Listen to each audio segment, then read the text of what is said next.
Said, do some work. Do some work, why? Do some work, why? Do some work, do some work, get some blood on your shirt. Do some work, get some blood on your shirt. Do some work, get some blood on your shirt. Do some work, get some blood on your shirt.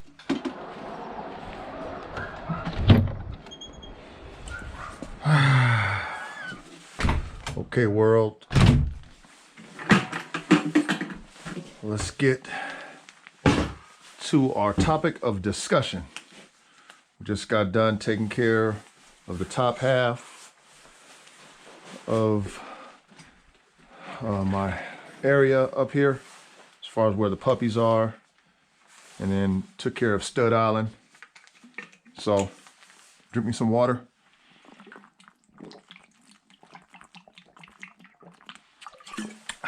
Gotta stay hydrated, world. It's a lot of work. And we're gonna get to the topic of discussion for today. I'm gonna have me a seat. Feet hurt, actually. Okay, world. So, topic of discussion today is going to be make performance canines great again. Make performance dogs great again. Okay. What brings me to this topic is that for us dog breeders, I would say, right? For us dog breeders, especially the ones who breed performance dogs, which means health is important, functionality, okay? Functionality is important, okay?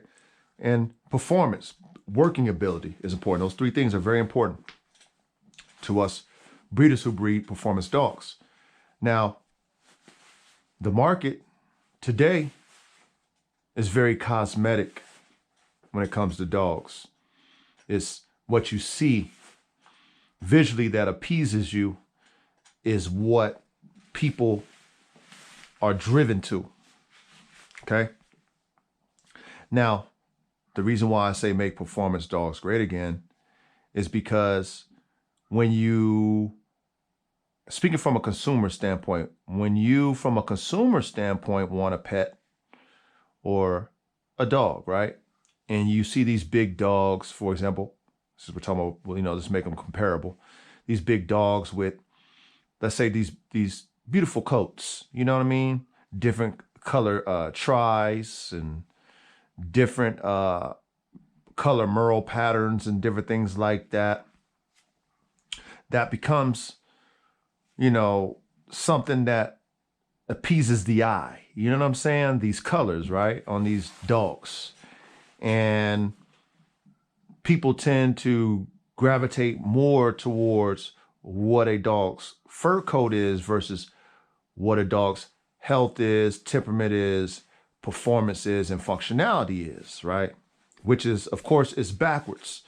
When we look at any other industry, okay, whether it be, the auto industry, airplane industry, aeronautics, whatever you want to call that, horse, even with the horses, okay?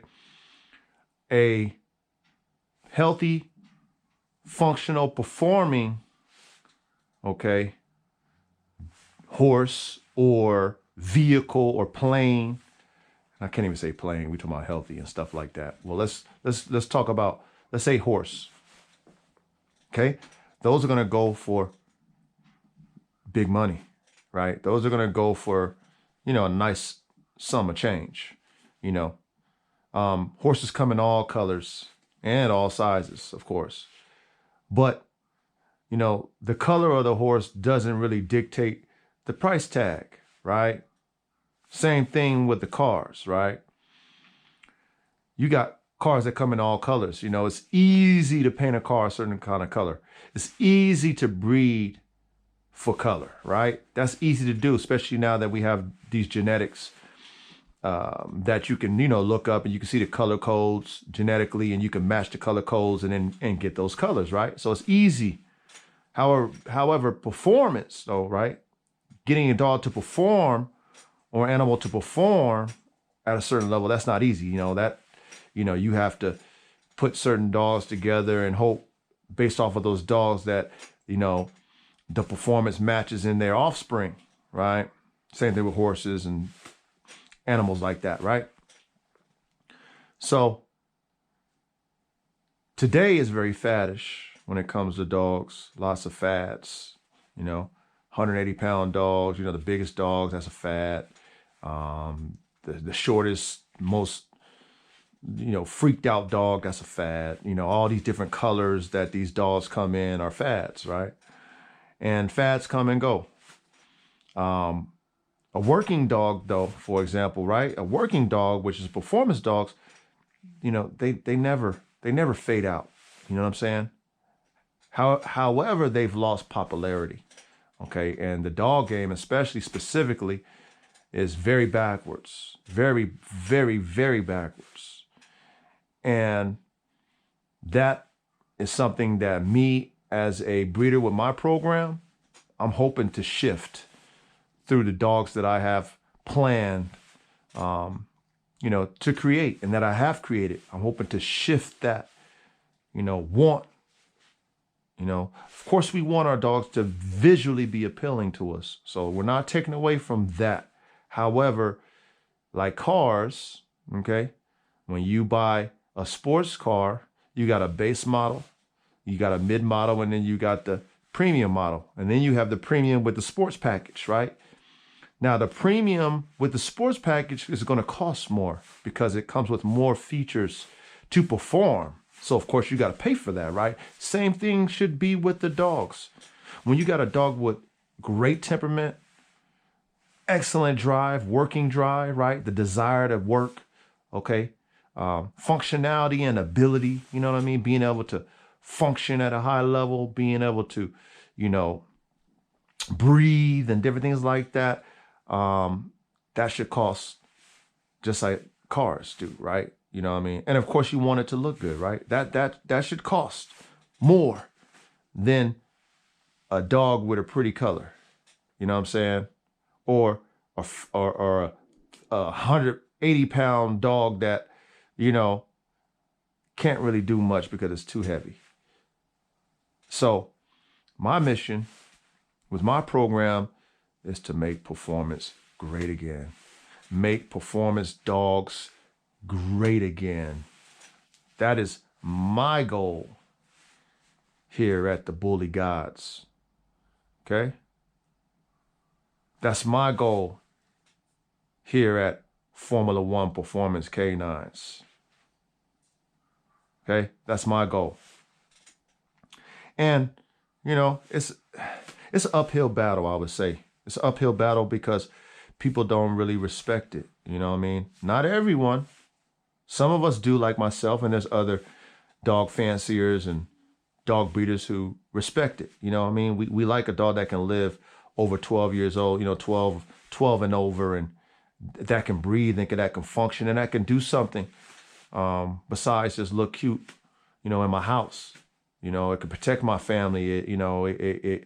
It could, work whatever job you train it to do, it can work and do, and it has abilities, other than just look a certain type of way. So, and like I said, this subject can go on and on and on as well. We can go on and on with this. I'm just gonna just wrap it up, give you an idea of, how backwards the dog game is. Everything is very faddish and everything is very visual. So colors is what's in. The biggest dogs, the smallest dogs, the most freakiest looking, handicapped looking dogs are in, and then performance, there's a few of us who respect it. A few of us who understand how hard it is, especially as breeders, to breed a high performance dogs that are healthy, functional, and have that temperament and drive to want to work. That's hard to do. Very hard to do. Okay.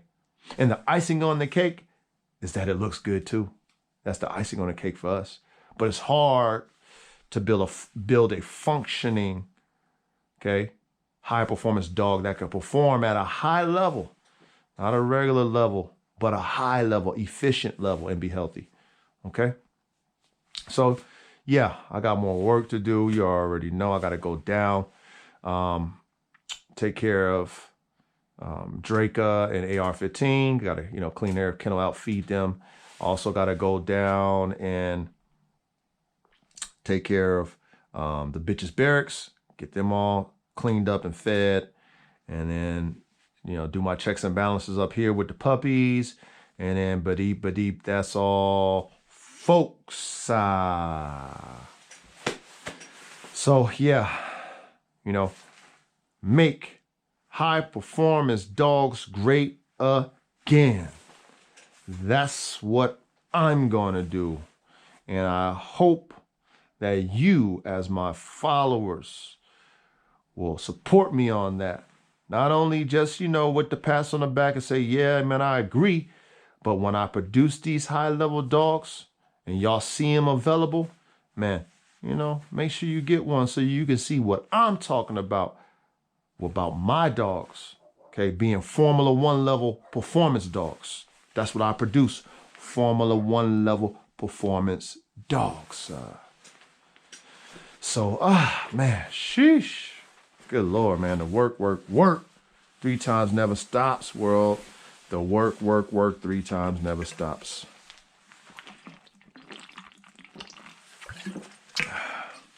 All right, world. Let's get back to work 3 times.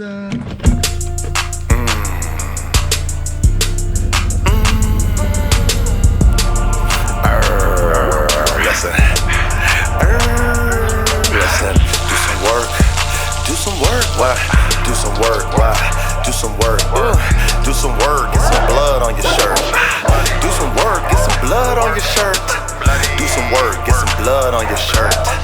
Do some work, get some blood on your shirt.